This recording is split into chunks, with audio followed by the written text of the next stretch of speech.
Good morning, good afternoon, or good night, and welcome to Command Power, the show in which we discuss all things Magic the Gathering with a focus on Commander. And today we have a brand new episode in our card spotlight series in which I look at a card that I feel is underplayed or underappreciated in Commander and discuss its merits. But before we do that, just a quick reminder to please click subscribe if you enjoy these videos. It's the only way the YouTube algorithm really notices me, and we're currently growing the channel and it helps me a lot. Much appreciated. And today we're doing a spoiler spotlight for Phyrexia, or will be one, and we're going to be talking about Clever Concealment, one of the new cards from the Commander products for this set. Now, in these videos, I'm only going to be talking about cards that have been officially spoiled, so I won't be mentioning any of the leaks. And without further ado, let's look at Clever Concealment. So it is an instant for 2 colorless and 2 white with Convoke, which means, of course, you can tap any creature you control to reduce the cost by 1 or a color from that creature's color.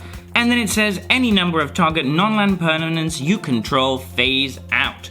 Wow, this is really strong. So we have a bunch of effects in white that do similar things. The best of all of them, of course, is Teferi's Protection most of the time, because it also prevents your life total from changing. And there are other similar effects. You have Eerily Interlude, which exiles all your creatures and returns them at the end of turn. Lithel's Acrobatics, which is really good in an ETB deck because you might actually get to reuse your ETB triggers twice instead of just once. And then there's stuff like Flawless Maneuver, which is also great. You can play it for free, but it's only going to hit your creatures, or stuff like Heroic Intervention in green, which is going to give all of your board indestructible.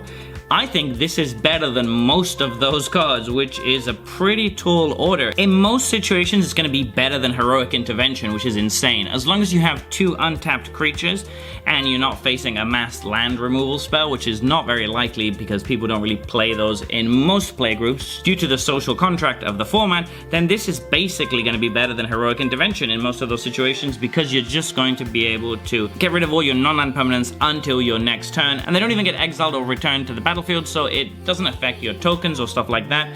The other upside this has over stuff like Teferi's Protection is that your lands stay in play, so you can still interact with your opponents even while all your board is completely safe. The downside, of course, is that it doesn't protect you. You can still take damage, and since you're phasing out all of your creatures, you're probably going to take some damage when you get attacked that turn, unless you use it at a specific time. Although, of course, if it's in response to a board wipe that you're using it, everything's getting wiped anyway, so that's probably not going to come up that often. So because of all of this, it's a very interesting and nuanced card. It's difficult to say that it's strictly better than any of those other cards we've mentioned, but it's better in different situations and a little bit worse in others. And I think that's great, because we don't want cards that are always auto-includes and the best in every category. We want cards that are kind of like this, situationally better and situationally maybe a little bit worse. But what is very clear is that this card is super strong. Convoke is such a great mechanic on instants, and you definitely want this in a deck with small creatures or tokens where you can take advantage of that ability the most. It synergizes so well with tokens as well, because they're not going to get exiled and they're just going to come back at the beginning of your next upkeep with everything else. So now that we've compared this card a bit to other cards and talked about the advantages and the disadvantages, what kind of decks are interested in this? Well, as we said, any commander that cares about tokens in white is going to be super interested in this for protecting the board,